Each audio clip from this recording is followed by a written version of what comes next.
Hi friends, మీకు ఈ video నచ్చితే లైక్ చేయండి, సబ్స్క్రైబ్ చేయండి. 10 అవుతున్నా మా అమ్మ లేవక ముందే పొడిచి పూర్తి చేసేయాలి. వాడు బుద్ధి లేకుండా మరొకసారి కాలింగ్ బెల్ కొట్టాడే అనుకో, మళ్ళీ అమ్మ నాన్నకి నిజం తెలిపోస్తుంది అని వంశీ నేరుగా డోర్ దగ్గరికి వచ్చి డోర్ ఓపెన్ చేస్తాడు. రే బుద్ధుందా నీకు?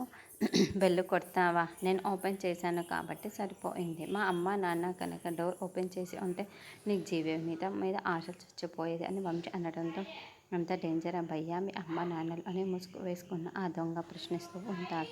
అవును, నీకు అది వరుసలు అర్థం కాదులే. మా అమ్మల గురించి నువ్వు పని పూర్తి చేసుకుని వెళ్ళాలి కదా. అదిగో మా అమ్మ నాన్న గదే.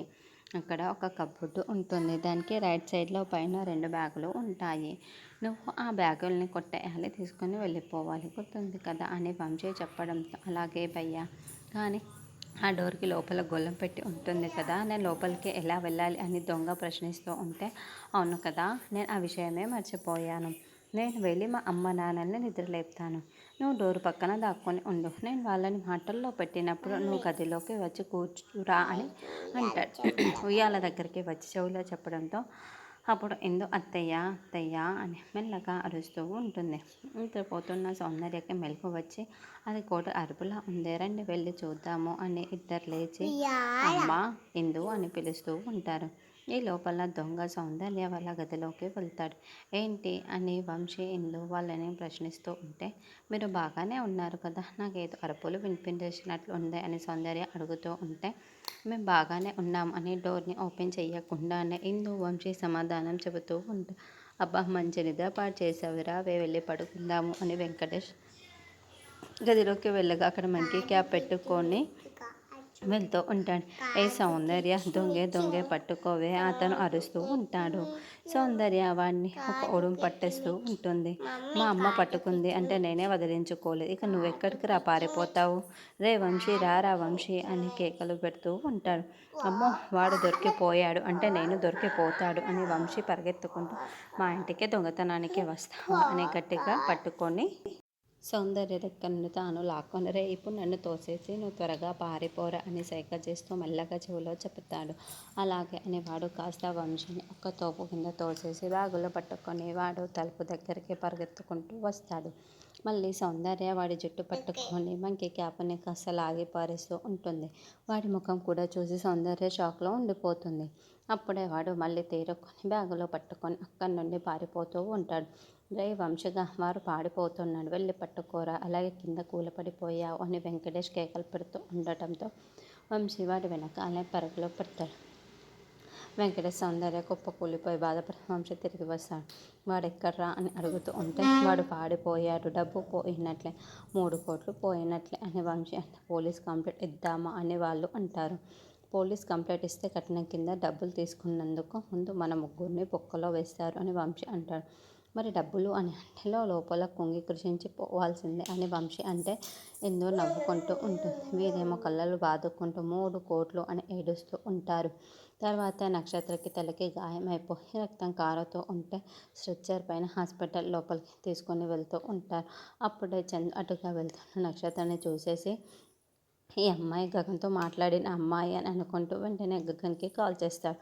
రే చందు, చెప్పరా అని అడగటంతో, నేను నిన్ను నిద్రమైనా లేపి డిస్టర్బ్ చేశాను అని చందు ప్రశ్నిస్తూ ఉంటే, అబ్బే అలాంటిది ఏమీ లేదు, నేను బయలుదేరి వస్తాను కాసేపట్లో అని ఏంటో చెప్పరా అని గగన్ అంటాడు. నేను హాస్పిటల్లో ఉన్నాను అని చందు చెప్పాడు. ఎనీథింగ్ సీరియస్గా, ఏమైందిరా అని గగన్ అడుగుతూ ఉంటే, అబ్బే అలాంటిది ఏమీ లేదు, సిస్టర్ డెలివరీ అయితే నేను మొత్తం డెలివరీ చేసి బిల్ సెటిల్ చేసి ఇంటికి బయలుదేరి వెళ్తూ ఉంటే, నిన్న సాయంత్రం నీ సైట్కి వచ్చి మాట్లాడింది, అదే బావా అంటూ మాట్లాడిందే నీతో ఆ చందు అని చెబుతూ ఉంటే, ఆ నక్షత్ర తన పేరు అని గగన్ చెబుతాడు. తన పరిస్థితి చాలా సీరియస్గా ఉంది, ఇప్పుడే నేను హాస్పిటల్లో చూశాను, బ్రతుకుతుందో లేదో అని కూడా డౌట్గా ఉంది, చాలా సీరియస్ కండిషన్లో ఉంది అని చెప్పడంతో, ఏమైంది అని గగన్ ప్రశ్నిస్తాడు. ఏమైంది తన డీటెయిల్స్ నాకు తెలియదు, అమ్మాయి గుర్తుపట్టి నీకు కాల్ చేసి చెబుతున్నాను, డీటెయిల్స్ అవి తెలియదురా అని చందు చెప్పడంతో, సరే వస్తున్నాను అని అంటాడు. తర్వాత అపూర్వ రెడీ అవుతూ ఉంటే, గుడ్ మార్నింగ్ మేడం అంటూ భూమి కాఫీ పట్టుకొని రావటంతో, ఏంటే పిలుపు మారింది, గౌరవం పెరిగింది మళ్ళీ నటిస్తున్నావా అని అపూర్వ అనకటంతో, మీతో పెట్టుకుంటే మళ్ళీ రాత్రిలా దెబ్బలు తిని నేను ఓడిపోవడమే కదా మేడం మిగిలేది. మీతో పెట్టుకోవడం మంచిది కాదని ఇలా కాఫీ కలిపి తీసుకువచ్చాను అని భూమి అంటే, అందుకని కాఫీలో విషం కలిపి తీసుకువచ్చావా ఏంటి అని అపూర్వ అంటుంది. మీకు విషం పెట్టి చంపేస్తే మీ ప్రాణాలు నేను తీసేశానే అనుకో, మళ్ళీ నా మీదున్న కాస్త నమ్మకం కూడా నాన్నకి పోతుంది కదా మేడం. మీతో తలపడలేనని అర్థమైపోయింది. మీరు చెప్పినట్లే నాన్నని ఆయన్ని కూడా కలపలేనని కూడా అర్థమైపోయింది. దత్తత క్యాన్సిల్ అయిపోయింది. ఇక నేను ఇక్కడ ఉన్నా కూడా ప్రయోజనం లేదనిపిస్తుంది. అందుకే నేను గగన్ గారి దగ్గరికి వెళ్ళిపోవాలి అని అనుకుంటున్నాను. వెళ్ళే ముందు మీకు సిన్సియర్గా సారీ చెప్తామని వచ్చాను. ఐఎమ్ సో సారీ మేడం అని. ఇక ఎప్పటికీ నేను మీ జీవితంలోకి రాను అని భూమి చాలా నెమ్మదిగా బాధపడుతూ మాట్లాడుతూ ఉంటుంది. శభాష్, జీవితంలో మొట్టమొదటిసారి నువ్వు నాకు నచ్చినట్లు మాట్లాడుతున్నావు. నీలో ఇంత మార్పు వస్తుందని తెలిసి ఉంటే నాలో ఉన్న శోభచంద్రన్ ఎప్పుడో బయటికి తెచ్చేదాన్ని. కానీ ఇప్పుడు నువ్వు తగ్గి వెళ్ళిపోతున్నావు కాబట్టి ఇంతకంటే నేను పొడవకూడదు. వెళ్ళే ముందు నీ కోరిక కోరుకో, అలాగని ఆస్తి రాసిస్తానని అస్సలు అనుకోకు. ఏదో నీ స్థాయికి తగ్గట్టు నాకు చెల్లో విసిరిపడేస్తాను అని అక్క అంటుంది. నాకేమీ అవసరం లేదు, నేను వెళ్ళిపోతాను. ఇదిగోండి కాఫీ తాగండి అని భూమి అంటుంది. అబ్బా, ఉదయాన్ని ఇంత కిక్కిస్తావని నేను అస్సలు అనుకోలేదే. బాగుంది, చాలా బాగుంది అని కాఫీ తీసుకొని కాఫీని సిప్ చేస్తూ తాగుతూ, అలాగే నీ మొగుడికి కూడా చెప్పు, ఇంకెప్పుడు మా జోలికి రావద్దని చెప్పు. అప్పుడు ఎటువంటి గొడవలు ఉండవు.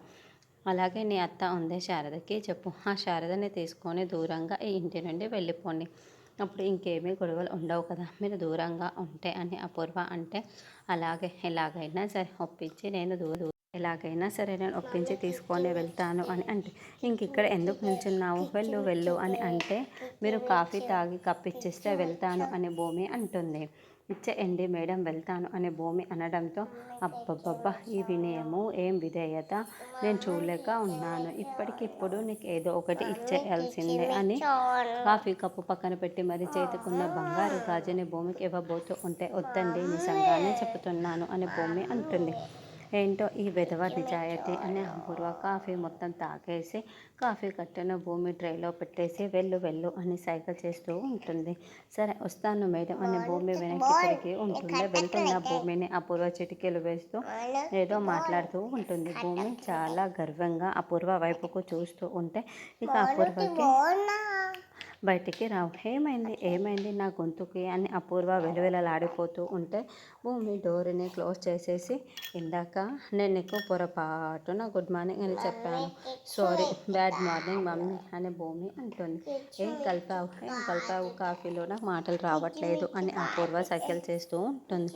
ఏంటి మమ్మీ మాటలు రావట్లేదా, భయపడకు మమ్మీ, నేను విషయాన్ని కలపలేదులే, కాకపోతే కాసేపు నీకు మాటలు రావు అంతే అని భూమి నేను మాట్లాడేటప్పుడు నువ్వు అడ్డుగా వచ్చావే అనుకొని ఇలా సెట్ చేశాను, అయినా నేను మాట్లాడిపోయాను అంటే నువ్వు ఎలా అనమ్మావే, నా దారిలో వచ్చి మా అమ్మలా నటించి నన్ను కొట్టించి ఇంట్లో నుండి పంపించాలనుకున్నావా, నేను చూస్తూ ఊరుకుంటానా, చిన్న బ్లాస్ పెట్టుకొని వెనక్కి వెళ్దాం అని భూమి అంటుంది. అప్పుడు ఇంతకు ముందు కృష్ణప్రసాద్ భూమి మాట్లాడుకునేవి అన్నీ చూపిస్తూ ఉంటారు. ఈ దత్తత ఆకకూడదు, అది నా ప్లానే అమలు చేసి నాకే ఇలా దెబ్బ కొడుతుందా, అమ్మ కళల్ని నెరవేర్చాలి అంటే ఖచ్చితంగా అపూర్వకి నేను దెబ్బ కొట్టి తీరాల్సిందే, దత్తత జరిపించి తీరాల్సిందే. నాకు ఆస్తి మీద ఆశ లేదు, నాకు సహకారం చేయడం కోసం నేను ఇంత పెద్ద పని చేయాల్సిందే. నా దగ్గర ఒక ప్లాన్ ఉంది, అది మన ఇద్దరి పర్ఫార్మెన్స్ మీద ఆధారపడి ఉంది అని భూమి కృష్ణప్రసాద్తో మాట్లాడి చెప్పి ఉంటే, ఏంటమ్మా అది అని కృష్ణప్రసాద్ అడిగి ఉంటాడు. ప్లాన్ ఏంటన్నది అంకుల్కి మొత్తం